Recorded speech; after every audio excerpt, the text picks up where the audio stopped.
Hello everyone and welcome back to the Cyclocross Social podcast. Today is Boxing Day and with me here today is Issam Hey everybody. and Twan. Hello. We'll be discussing the 7th and penultimate round of the Superprestige Cyclocross, which took place in Huesden-Zolder. If you remember back, it used to be part of the World Cup, but this year it made the switch to the Superprestige. The men's race, it wasn't the most exciting race, but it was quite eventful. Issam, tell us about it.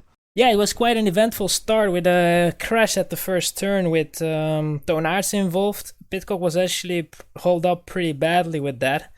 And then after that, it was actually Van der Poel who had a quite strong start. Van Aert could go really well with him. And then we saw that Van Aert had a puncture. And that puncture, the same as it was in Herentals back then when Van der Poel had the puncture. Now it was Van Aert's turn to have that puncture. And that really killed his race in a way for a potential victory. Then after that, there was a crash which involved with Iserbyt and Van der Haar as well. And the others who were around him that hold them up a little bit. Iserbyt in that crash actually hurt himself quite a bit, couldn't continue that race, and that was for him race over, and we'll see what happens after that in the season. But then Van der Poel, he was alone, and he actually kept that gap growing, and he was, there was no threat from behind. Guys like Laurens Sweeck, Corné van Kessel, Van der Haar, Van Toerenhout, and Van Aert, that were the guys that were a little bit behind them. Behind that group, there was Twan Aert that was coming back after a poor start, and Pidcock as well that would try a little bit to be there. In the last two laps, it was Van Aert that attacked, and he secured his second place with that attack. There was nobody that was really good in following him. And behind them, there was then the battle for third between Sweeck and Van der Haar, actually. But Sweeck did not have enough to beat Van der Haar, and Van der Haar was really strong and got that third place. Let's talk through this race in a chronological order then. So we're starting off with the incidents in the first corner. First of all, my question is, Van Nys raised some questions if they should not replace those corners, because he said that quite some years now there have been crashes there. He also referred to a crash there last year. Talita de Jong also had some incident there when she actually still managed to become world champion. What do you guys think? Do you think that they should replace these corners here? Because they are quite narrow after a very long start straight. Yeah, I personally believe that first corner is pretty bad. You can solve that pretty quickly with just having a very good first corner instead of a half first corner, because you can carry a lot of speed into that.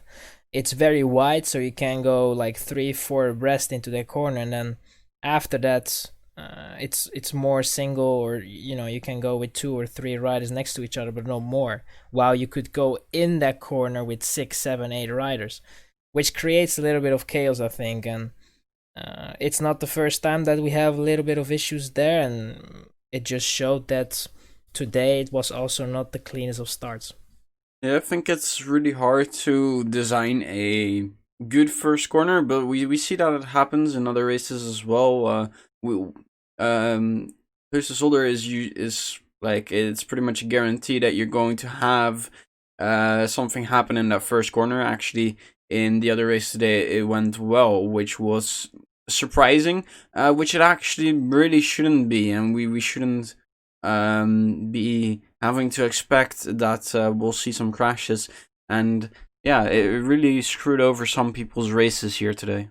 So then the crash itself, if I'm going to describe it, I would say that Aert was on the inside and it was a hairpin, so he got squeezed and he needed to brake and almost tipped over, but he didn't tip over. The 3 main riders involved there were Aert, Van Toerenhout and Pidcock. How do you guys think these crashes affected their race, and what did they do after the race? Because to me it looked that some of these riders were with their head more at tomorrow's race than at today's race.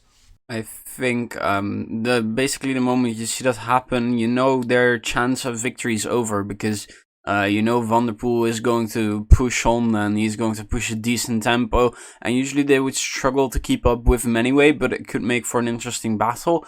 But with that just happening, him instantly losing so many positions and that much time, you just know their chance at victory is done, and of course they can battle for some nice top 10 places, but the most important one is gone. Yes, but it's, we discussed it already that for some the classifications of other races are more important. For the likes of Van Toornhout, for example, he was already in his mind with the World Cups till everything in front of him happened, and he was in a position where he was thinking at least that podium was a possibility, and then you forget a little bit what is going to happen the next day, and you start focus a little bit more on the race where you are in. So would you say that Van Toornhout maybe spent a bit too much energy here, especially considering the fact that he's leading the World Cup with tomorrow in his back head, whereas Toon Aerts and Pidcock more took an easy approach?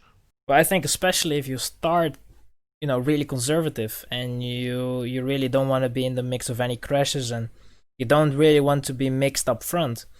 I think it was not the smartest move to then think the moment you see that the podium is possible to go all in for that podium, knowing that you have to fight off guys that were already in front at that moment. So I think definitely that he could have been a little bit more conservative in a race where he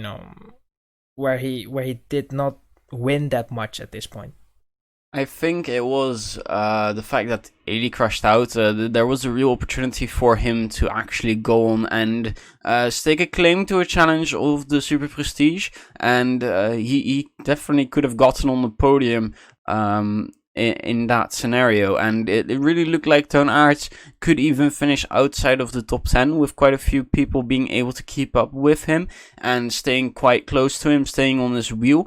Aerts really had to pull out everything as well. I think better examples of people being able to take it easy, relatively easily, going into tomorrow are actually Van der Poel and Van Aert, who cruised for significant parts, I think, of today's race. For Van Aert, I think maybe a bit less after he punctured. That's what happened after the crash. So after that crash of Aerts, there was actually another crash at the exit of the corner with Nieuwenhuis involved, and I think Ryan Kamp was held up there. And then later on in the lap, it was Van Aert who punctured. After the puncture, he put in quite some energy to come back. Then the middle part he took to relax, and then in the final 2 laps, he put down the hammer and secured that second place. For Van der Poel, it's maybe in the first half you could see him pushing, create a lead, and then after that just backing off. So I would agree with that, but I think these two guys definitely didn't go all out. But for Pidcock, I think you could say the same as well, because at least I got the clue that he was always pushing on the straights, but in the rest of the field he was just more taking it easy, not going all out, but also not having the best day here either. Yeah, I think honestly that he didn't have the legs of winning today, to be honest, because especially in the way he returned, we don't have to forget that actually Van Aert and Pidcock at a certain point of that race were pretty close to each other. I think there was not more than 2-3 seconds separating the two of them. But Pidcock just didn't manage to get in that wheel and go with Van Aert to the front of the group, and Van Aert gets second today, and Pidcock was not able to follow him, only finishing 9th. So I think that Pidcock maybe in his mind a little bit was also thinking on tomorrow, and let's hope that tomorrow he has the better legs to showcase to the rest. Tomorrow should be a better parcours for him as well. I mean, Zolder isn't an easy parcours. There's quite some elevation and the ground was quite draggy, but it was still a pretty fast course here. And tomorrow, I've already seen an onboard lap. Tomorrow, the field is absolutely soaked. You need a lot of power. I don't know if he has the pure raw numbers there, but on the other hand, he has been looking strong in the muddier races. So I think tomorrow, Pidcock, he could be in, and fingers crossed tomorrow there's less bad luck for the riders at the front of the race. Talking about bad luck, Eli Iserbyt also got hit by bad luck in the 3rd lap. He crashed out of a strange corner, actually. It's a pretty odd place to crash. The camera was not directly pointing there, but by the looks of it, he just came out too wide and hit one of the fences, the bottom of the fences, and then crashed. Corné van Kessel and Lars van der Haar, they hit him, and he is now going on his way to the hospital. We don't have any official declaration by the team or Iserbyt, but they fear a broken elbow for him. What do you guys think about his crash? Because to me it looked really strange. Yeah, it's an unfortunate place as well. I think it unfortunately is going to happen in a sport where you do try to use every centimeter that's part of the road. You push as hard as you can, and you just got it slightly wrong, with quite disastrous consequences. You know, he was looking a little bit in I think in Herentals as well, trying some new tires to see if he can create a little bit more grip, because he was struggling quite a bit in corners. I don't know what tires he was trying this time, but it seemed like it didn't work. And to be honest, it seems to me like it was a driver error. Let's hope that everything is all right. They fear indeed that his elbow is broken, and pretty heavily as well. So let's hope that he recovers very well from this crash. This crash also cost him his lead in the Superprestige. It's now Toon Aerts who leads Eli Iserbyt by 5 points and Michael van Toornout by 9 points. This was the penultimate race. Do you guys think that Toon Aerts has now secured the win here in the Superprestige? It seems quite likely. Of course, he still has to ride a decent race in Middelkerke to fully lock up the classification. But it will be interesting to see how Eli Iserbyt will return, when he will return. So I think there isn't all too much to say actually about that. Yeah, I think as well that, you know, we knew that Toon Aerts was not at his best at this moment, and the race in Middelkerke is the 6th of February, so, you know, that's a long way to go. Toon really needs to have a big off day in Middelkerke to lose this classification, so I think it is almost in the bag. Let's run through the entire top 10 then. Behind Van der Poel and Van Aert, we saw Lars van der Haar claiming the last podium spot in front of Zweek, Van Toornout, Van Kessel, Aerts, Vermeers. And the last two riders in the top 10 are Tom Pidcock and Daan Soete. So just one or two riders that we would like to point out in this top 10. We didn't really talk about it. The third runner on the podium so far, Lars van der Haar. I think he took optimal use from the fact that Pidcock and Van Toornout, Aerts weren't where they have been the last weeks in front of Van der Haar, and Van der Haar took advantage of their bad luck. Third place, good for him to be back on the podium. And I think maybe the last guy who really fell back during the race was Daan Soete in 10th. He looked to be one of the few guys giving it his absolute maximum today. And then to end 10th, I mean, pretty disappointing. For him, I think especially at such a parcours, there were a few guys that were pulling a lot, where I was thinking, why are you doing this? Because Daan Soete, there was a real chance for him if he was a little bit more conservative with his energy. I think that he could have definitely finished higher than 10th today. And it was not the smartest of race he was running. It was pulling sometimes at the front even. And I think for a rider of his status, it is not necessary to do so. There was a Wout van Aert that was behind the pack, saving his energy for the last few laps. If I was a Daan Soete, I would be saying, look, we have Van Aert behind. Let him push a little bit.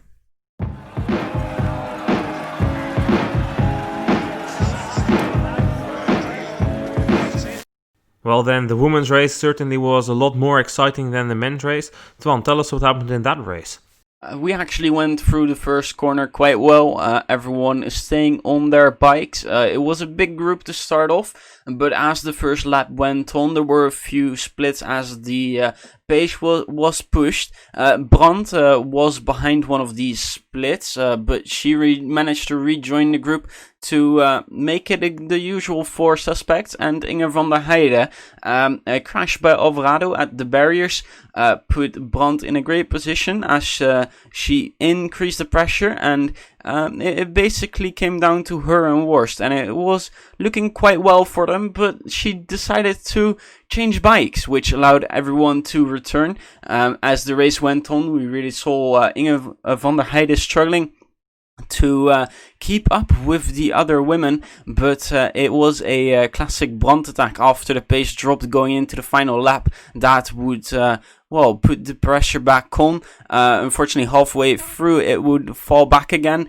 Inge van der Heijden returning, as well as Manon Bakker, Anna Kay, and Alicia Frank coming quite close. A little slip up from Alvarado as Brandt lowered the tempo a little bit on one of the uphills, really hindered Worst and Betsma, leaving the two favorites for victory to battle it out in a sprint. A little waiting though from Brandt allowed Worst and Betsma to return, which meant with that we would go into a sprint with 4, Brandt taking it on from the front and never leaving it as she took victory ahead of Alvarado and Worst. This race was almost like a game of chess because the parkour really didn't give a lot of opportunities to make the difference somewhere and really distance yourself. But let's then take a look at the final lap a bit closer. There were 2 key moments here in this final lap. The first one being the steep hill after the stairs. Brandt just managed to get up, but Alvarado needed to unclip but was able to stay on the wheel. Worst and Betsema needed to walk and were distant. When I first saw it during the race, I thought that I could see the hand of Sven Nys there and that he had taught Lucinda Brandt one of his old tricks, that is to stop pedaling just under the top of the climb, so you are the only one that comes up and the rest after that needed to get off their bike or at least unclip. But watching it in the replay, I'm not too sure anymore. I think it might have been just a struggle for Brandt to get to the top, and then she's thinking, if I'm not getting up, no one's getting up. What do you guys think? Either way, it's a brilliant move, whether it was on purpose or even if it wasn't. It's just a smart move, smart racing. You know you have to be either in first or second position going into that hill because something like this can happen. And in second place, you can kind of save it like Alvarado was able to do. But third and fourth, you stand no chance. You have to get off and you have to run quite a bit. Yeah, I don't think that it was that she was really strong with that hill. I think that she used that momentum to get away, and fair play. There is nothing wrong with such moves in every way. You could see that she had the momentum going up the hill, but she just dropped that rear wheel a little bit, and then went on. And that's something you actually should be doing, especially in close racing, and just a very smart move. And I guess the hand of Sven Nys. I definitely think it's a smart move as well, because if you look forward, then it's really close to the end of the lap. Brandt and Alvarado going through the steep downhill towards the start-finish straight first. Worst and Betsema just distant. That brings us to the second key moment, the beginning of the sprint.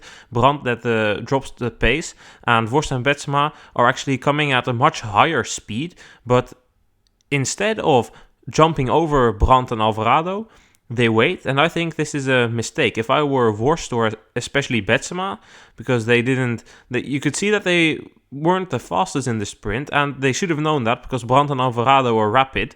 So I would have either just sprinted straight past them, or maybe even drop to the other side or the middle of the road and then try to catch them out by surprise, and then who knows what can happen. I mean, probably it wouldn't have been enough for the win against Brandt and Alvarado, but by sitting on the wheel, you're just going to let yourself be beaten by them, because you know that those 2 seconds of rest won't help anything, but it will just lose your momentum.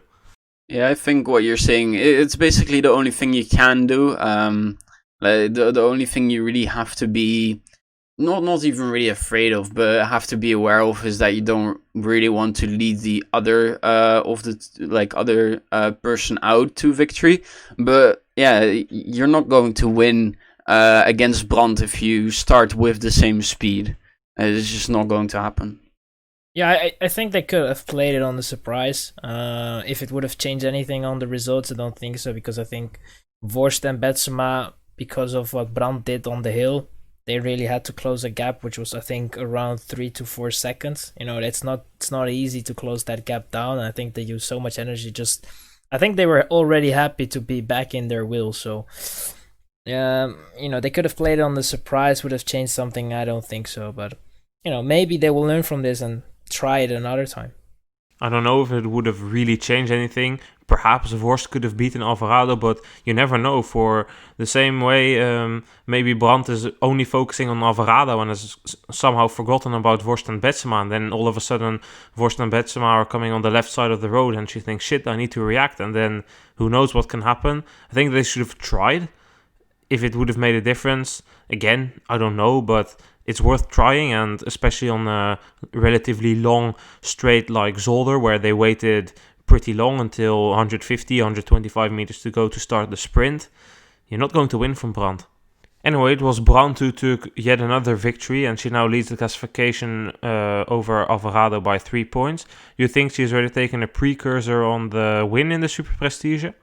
Yeah, I think the gap now is the 3 points, so I think it's a little bit closer than the men's race, than the men's classification in a way. I think for this one, it's punctures are there to be happening. So it's gonna be a little bit difficult to say that she already won this classification, but she is in a very good position going into that last race in Middelkerke.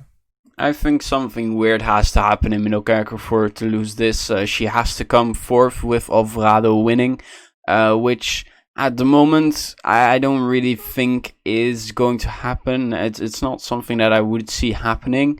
Of course, a lot can change in the 1.5 months that we will be waiting for Middelkerke.